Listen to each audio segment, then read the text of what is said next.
m'appelle Fatima, j'ai 45 ans et je suis maman de trois enfants. Ça fait 4 ans que j'attends un logement social. Au tout début, quand j'ai fait cette demande, c'était parce que je n'avais pas où aller.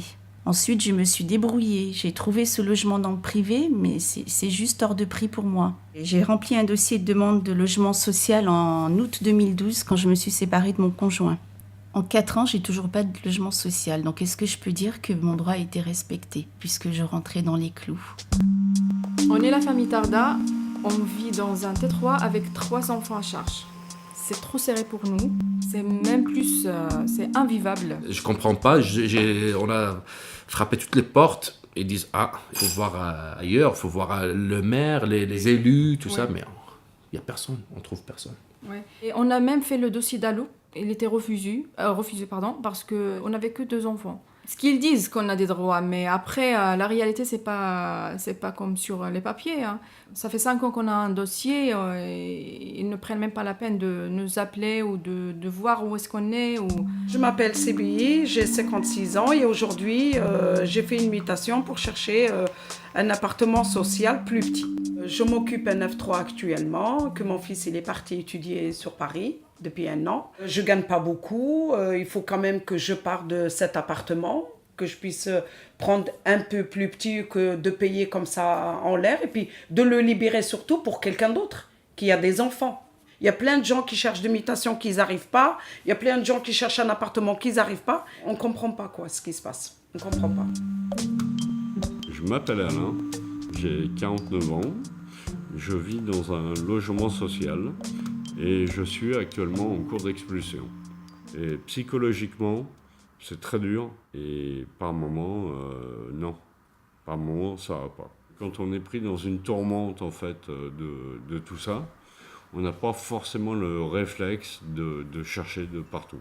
Et en fait, on ne sait pas où se diriger. Voilà, oui. J'ai toujours été très autonome dans mes démarches.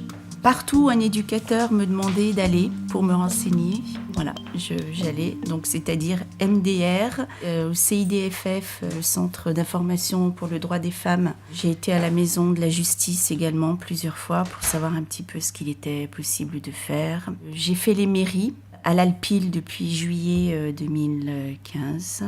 Moi, j'ai vraiment ramé, je vous assure. C'est pas le parcours du combattant, c'est vraiment un chemin de croix. Hein. Je vous assure que c'est assez humiliant d'aller à chaque fois relancer. On a l'impression de harceler, mais parfois on a envie d'harceler. Alors j'ai appelé pas mal de fois. Et dernièrement, Aliad il refuse de faire la relance. Et le PAC il me dit ça sert à rien d'appeler toutes les semaines. De toute façon, si on a une proposition, on va vous proposer. Il y a d'autres personnes dans la rue maintenant, alors c'est compliqué. Ils ont reçu le courrier, mais j'ai aucune réponse. On n'est pas au courant de nos droits, pas du tout. On ne sait pas à qui on doit s'adresser. On est perdu. Et si on n'est pas aidé, on n'aura pas un appartement social. Le problème, maintenant, en France, c'est comme ça. J'ai frappé à tellement de portes. On m'a même dit, vous avez fait trop de choses pour avoir un logement. Vous en avez trop fait. Là, on va faire une petite information générale sur le fonctionnement du logement social. Et ensuite, on vous accueillera plus individuellement, voilà, pour remplir le dossier, etc. Vous pensez que pour avoir accès au logement social, il faut avoir des enfants? Alors, Je ne connaissais pas tous les rouages en fait et toutes les nuances entre les différentes associations. Donc j'étais tombé un peu dans l'inconnu.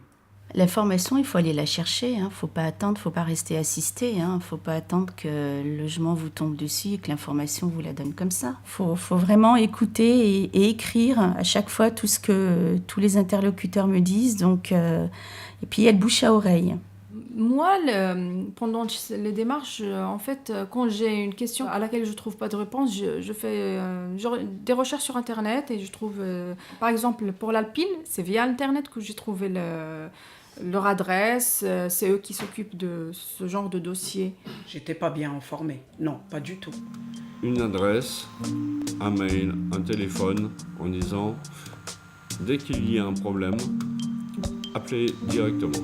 Et c'est vrai que d'ouvrir la porte d'une association où les personnes vous rassurent en vous disant que, on sait bien que je ne suis pas seule dans ce cas, mais un sourire, un café, juste une écoute parfois, mais Ça redonne un peu confiance et on repart.